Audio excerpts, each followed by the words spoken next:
AP మాజీ ముఖ్యమంత్రి YSCP అధినేత వైఎస్ జగన్మోహన్ రెడ్డి సతీమణి భారతి పైన ఐటీడీపీ నేత కిరణ్ మాట్లాడిన మాటలకు సంబంధించిన అంశం పైన ప్రస్తుతం ఇష్యూ కొనసాగుతుంది. అయితే ఈ ఇష్యూ పైన సీఎం చంద్రబాబు సీరియస్ అయ్యారు. రాజకీయాలు దిగజారిపోయాయి. సోషల్ మీడియాలో ఎక్కడ చూసినా కూడా ఆడబిడ్డల పైన తప్పుడు పోస్టులు పెడుతున్నారు. ఎవడైనా సరే సోషల్ మీడియాలో తప్పుడు కూతలు కూస్తే అదే మీకు చివరి రోజు. ఈ మాటకు నేను కట్టుబడి ఉన్నానంటూ చంద్రబాబు మాట్లాడుకొచ్చారు. చాలా ఇంతవరకు సీఎం హోదాలో కానివ్వండి, నార్మల్గా ఆయన రాజకీయ నాయకుడు కానివ్వండి, ప్రతిపక్ష నేతగా కానివ్వండి, ఈ స్థాయిలో వ్యాఖ్యలు ప్రతిపక్ష నాయకుడి పైన, ప్రతిపక్ష నేతలు ఆరోపించినటువంటి ఆ మాటలపైన, ప్రతిపక్ష నేతలు పెట్టినటువంటి సోషల్ మీడియా పోస్టుల పైన కూడా ఏ స్థాయిలో ఎప్పుడు కూడా మాట్లాడలేదు ఆయన. సో చంద్రబాబు ఈరోజు చాలా ఆగ్రహావేశాలతో మాట్లాడుకొచ్చారు. చంద్రబాబు మాట్లాడిన మాటలు నిజంగా సోషల్ మీడియాలో ఎవరైతే కారు కూతలు కూచి పిచ్చి పిచ్చిగా పోస్టులు పెట్టి పిచ్చి పిచ్చిగా మహిళలను ఉద్దేశించి తప్పుడు వ్యాఖ్యలతో మాట్లాడుతుంటారో వారందరికీ కూడా ఒక రకంగా బిగ్గెస్ట్ వార్నింగ్ అని చెప్పాలి. ఇకపైన మిమ్మల్ని ఎవరు కూడా ఉపేక్షించేది లేదు, ఇది చివరి రోజు అంటూ కూడా మాట్లాడుకొచ్చారు ఆయన. ఒకసారి చంద్రబాబు ఏం మాట్లాడారో విందాం. ఎక్కడ చూసినా ఆడబిడ్డల పైన అసభ్యంగా పోస్టులు పెట్టడం సోషల్ మీడియాలో. నేను రాజకీయాలు సేవల కోసం చూశాను. ఇప్పుడు రాజకీయాలు దిగజారిపోయినాయి. సోషల్ మీడియా వచ్చింది. ఇష్టానుసారంగా నేరస్తుల అడ్డాగా మారిపోయే పరిస్థితి వచ్చింది. అందుకే నేను ఒకే మాట చెప్పాను, ఈ మాటకు కట్టుబడి ఉన్నా. ఎవడైనా సరే సోషల్ మీడియాలో క్యారెక్టర్ అసాసినేషన్ చేస్తే అదే చివరి రోజుగా మీకుంటుందని హెచ్చరిస్తున్నా.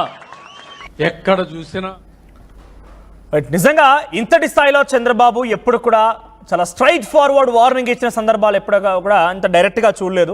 నిజంగా ఈ వ్యాఖ్యలు డెఫినెట్గా అందరూ కూడా బుద్ధి తెచ్చుకోవాల్సిందే.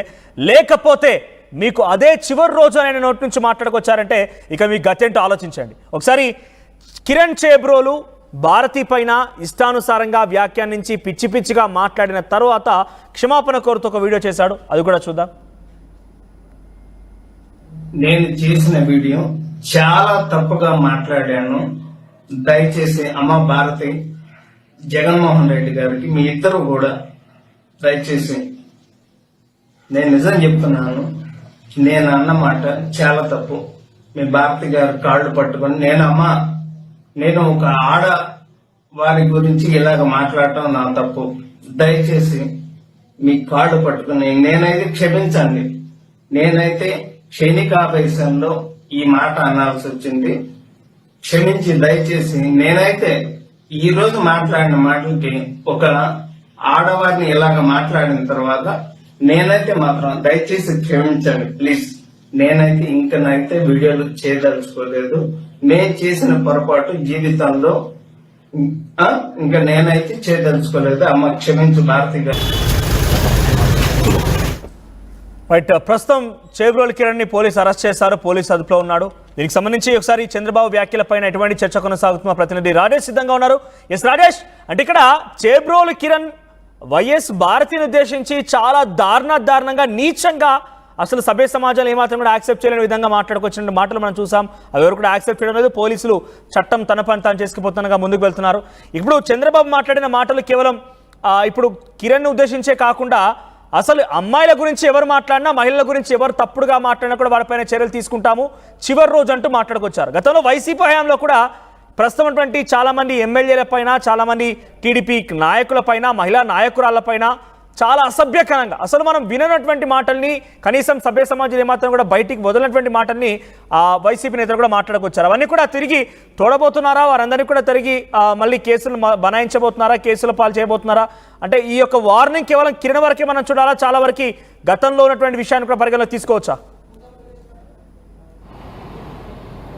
లేదు, కిరణ్ వరకే మాత్రమే కాదు, ఇకపైన అంటే గతం సంగతి ప్రస్తుతానికైతే తీసే అవకాశం లేదు. కానీ ఇకపైన ఎవరైనా పార్టీలకు అతీతంగా ఎవరైనా ఆడవాళ్ళ మీద ఇలాంటి వ్యాఖ్యలు, సోషల్ మీడియా ఉంది కదా, చేతిలో ఫోన్ ఉంది కదా అని ఇష్టానుసారంగా వీడియోలు చేసి ఆడవాళ్ళ గురించి క్యారెక్టర్ అసాసినేషన్ చేస్తే కనుక వాళ్ళని చూస్తూ ఊరుకోబోమంటూ చంద్రబాబు అయితే చాలా గట్టిగా హెచ్చరించారు. ఈరోజు ఏలూరు జిల్లా పర్యటనలో ఆయన ఈ వ్యాఖ్యలు చేశారు. నిన్న ఉదయం నుంచి చేబ్రోలు కిరణ్ గురించి పెద్ద ఎత్తున రాష్ట్ర వ్యాప్తంగా చర్చ జరుగుతుంది.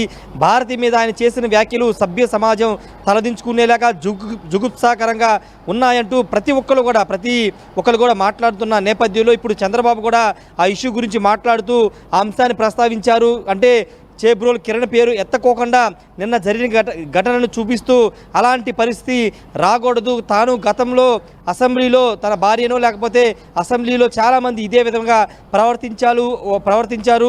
ఎమ్మెల్యేలు అంటే బూతులు తిట్టేవాళ్ళు, ఎమ్మెల్యేలు అంటే బూతు మాటలు మాట్లాడేవాళ్ళు అంటూ మాట్లాడిన చంద్రబాబు అది ఒక గౌరవ సభ కాదు అంటూ చెప్పి బయటకు వచ్చి మళ్ళీ గెలిచి ఇప్పుడు గౌరవ సభగా అడుగుపెట్టానంటూ ఆనాటి సంఘటన కూడా గుర్తు చేసుకున్నారు. అప్పుడు కూడా గతంలో చంద్రబాబు అసెంబ్లీలో ఉన్న సమయంలోనే వైసీపీకి సంబంధించినటువంటి అంబటి రాంబాబు, వల్లభనేని వంశీ, కొడాలి నాని, జోగి రమేష్, అదేవిధంగా మంత్రి సిదిరి అప్పలరాజు ఇలాంటి వాళ్ళంతా కూడా నారా భువనేశ్వరి గురించి అదేవిధంగా లోకేష్ గురించి అనేక తప్పుడు మాటలు మాట్లాడుతూ చాలా ఇష్యూ చేశారు. ఈ నేపథ్యంలో అప్పుడు సంఘటనలు అంటే ఆ సందర్భాన్ని కూడా చంద్రబాబు ప్రస్తావిస్తూ అలాంటి గౌరవ సభ నుంచి బయటకు వచ్చి గౌరవ సభ అయిన తర్వాత మళ్ళీ దాంట్లో అడుగు పెట్టారని చెప్తున్నారు. కాబట్టి ఎవరైనా ఈ విధంగా ఆడవాళ్ళ క్యారెక్టర్ మీద ఇలాంటి వ్యాఖ్యలు చేసిన, ఇలాంటి వీడియోలు చేసిన, సోషల్ మీడియాలో ఇలాంటి వీడియోలు చేసినా ఊరుకునేది లేదు, కఠిన చర్యలు ఉంటాయని చంద్రబాబు అయితే హెచ్చరించారు. అందరూ కూడా పార్టీలకు అతీతంగా ఇప్పుడు చంద్రబాబు స్పందించారు. ఇంతకుముందు లోకేష్తో పాటు షర్మిల స్పందించారు. మొన్న అందరూ కూడా స్పందిస్తున్న నేపథ్యం కూడా చూసాం. ఈ నేపథ్యంలో చంద్రబాబు అయితే సోషల్ మీడియా వేదికగా ఇలాంటి పోస్టులు పెట్టే వారికి ఒక డైరెక్ట్ వార్నింగ్ ఇచ్చారు. ఎవరైనా ఇలాంటి వ్యాఖ్యలు చేస్తే నిన్న చేబ్రోలు కిరణ్ ఏ విధంగా అరెస్ట్ చేసి నాన్ బెయిలబుల్ కేసులు పెట్టారో అదేవిధంగా శిక్షలు ఉంటాయని హెచ్చరించారు. మరి ఇప్పుడు తర్వాత అంటే కూటమి ప్రభుత్వం వచ్చిన తర్వాత ఈ విధంగా సొంత పార్టీకి సంబంధించినటువంటి కార్యకర్త, ప్రతిపక్ష పార్టీకి సంబంధించినటువంటి ఒక పార్టీ అధ్యక్షుడి భార్య మీద ఇలాంటి వ్యాఖ్యలు చేస్తే వెంటనే అప్రమత్తమై అతన్ని అరెస్ట్ చేసి అదుపులో తీసుకుని నాన్ బెయిలబుల్ కేసులు పెట్టడం చూస్తే కనుక ఖచ్చితంగా అది సొంత పార్టీయా లేకపోతే ప్రతిపక్షమా ఇతర పార్టీ అని చూడకోకుండా ఇకపైన యాక్షన్ ఉండబోతుందంటూ చంద్రబాబు హెచ్చరిస్తున్నారు. మరి చూడాలి భవిష్యత్తులో ఇలాంటి వీడియోలు కానీ ఇలాంటి వ్యాఖ్యలు ఎవరైనా రిపీట్ చేస్తారా? ఇప్పుడు కూటమి ప్రభుత్వం ఎంత స్పీడ్గా యాక్షన్ తీసుకోవడం, చేబ్రోలు కిరణ్ని అరెస్ట్ చేయడం, ఈ పరిణామాలన్నీ చూసిన తర్వాత దాదాపుగా బహుశా ఇంకెవరు ఇలాంటి వ్యాఖ్యలు చేసే అవకాశం లేదు. ఒకవేళ చేసినా కనుక ఖచ్చితంగా కూటమి ప్రభుత్వం ఇదే విధంగా ముందుకు వెళుతుందనే ఒక ఇండికేషన్స్ అయితే చంద్రబాబు ఇచ్చే ప్రయత్నం అయితే చేశారు. మనోజ్, ప్రజెంట్ అంటే పోలీసులు ఏం చేయబోతున్నారు? ఇటువంటి వారిని స్పెషల్గా చాలామంది అంటే కేవలం ఇక్కడ చేబ్రోలు కిరణ్ బహిరంగంగా మాట్లాడాడు, ఆయన కొంత సోషల్ మీడియాలో యాక్టివ్గా ఉంటారు కాబట్టి సరిపోయింది. కానీ చాలా వరకు కూడా ఇండివిజువల్గా ఒక పోస్ట్ కనుక ఒక అధికారం లేకపోతే ఒక మహిళా నేత కనుక పోస్ట్ చేసి దాని కింద వరుసగా పిచ్చి కారు కుతులతో కామెంట్స్ ఉంటున్నాయి. వీటిపైన ప్రత్యేక నిఘా ఉండబోతుందా? ప్రత్యేకమైనటువంటి పోలీస్ టీంని యంత్రాంగాన్ని ఏర్పాటు చేయబోతున్నారా? అంటే దాని మీద కూడా యాక్షన్ తీసుకునే అవకాశం కనబడుతుంది. ఒక సైబర్ నేరాలకు సంబంధించి సైబర్కి సంబంధించినటువంటి సోషల్ మీడియాలకు సంబంధించినటువంటి వ్యవహారంలో ఎవరైతే తప్పుడు రాతలు తప్పుడు కామెంట్లు పెడుతున్నారో వాళ్ళ మీద కూడా యాక్షన్ తీసుకునే పోలీసులు అడుగులు వేస్తున్నారు. ఎందుకంటే చాలామంది చూస్తున్న ఒక వాంటెడ్గా ఏదైనా ఒక వీడియో, తెలుగుదేశం పార్టీ ఒక చంద్రబాబు మాట్లాడిన వీడియోనో, లోకేష్ మాట్లాడిన వీడియోనో, లేకపోతే హోంమంత్రి వంగల్పూడి అంతా మాట్లాడే వీడియో కింద వాంటెడ్గా కొంతమంది కావాలని ఉద్దేశపూర్వకంగా నెగిటివ్ కామెంట్స్ లేకపోతే బూతులు మాట్లాడుతూ కామెంట్స్ పెడుతుంటారు. అలాంటి వారి మీద కూడా యాక్షన్ తీసుకోవాలని రాష్ట్ర ప్రభుత్వం భావిస్తుంది. అంటే ఖచ్చితంగా అభిప్రాయం చెప్పడం అనేది తప్పు కాదు, కానీ ఉద్దేశపూర్వకంగా కొన్ని ఫేక్ అకౌంట్లు క్రియేట్ చేసుకుని వాంటెడ్గా పిచ్చి కామెంట్స్ పెట్టే వాళ్ళ మీద కూడా ఉక్కుమాదం మోపే అవకాశాలు కూడా కనబడుతున్నాయి. ప్రస్తుతానికైతే సోషల్ మీడియాలో ఇలాంటి పోస్టులు పెట్టేవారు, ఇలాగా మాట్లాడే వాళ్ళ మీద ఉక్కుమాదం మోపుతున్నటువంటి కూటమి ప్రభుత్వం రాబోయే రోజుల్లో ఆ దిశగా కూడా అంటే వీడియోల కింద ఎవరైతే నెగిటివ్ కామెంట్స్ లేకపోతే బూతులు మాట్లాడుతూ పోస్టులు పెడతారో వాళ్ళ మీద కూడా చర్యలకి అడుగులు వేసే అవకాశం కూడా కనబడుతుంది. మనోజ్, రైట్ రాజేష్, సో మొత్తం మీద సోషల్ మీడియా పైన స్పెషల్ ఫోకస్ సారించబోతోంది ప్రభుత్వం అని అంటే ఇప్పుడు చంద్రబాబు మాటలతో చాలా క్లియర్గా అది జరగబోతుంది అనేది మాత్రం అర్థమవుతోంది. ఇప్పటికే చేబ్రోలు కిరణ్ వైఎస్ భారతి పైన మాట్లాడినటువంటి ఆ మాటలకు సంబంధించి ఆయన అరెస్ట్ చేశారు.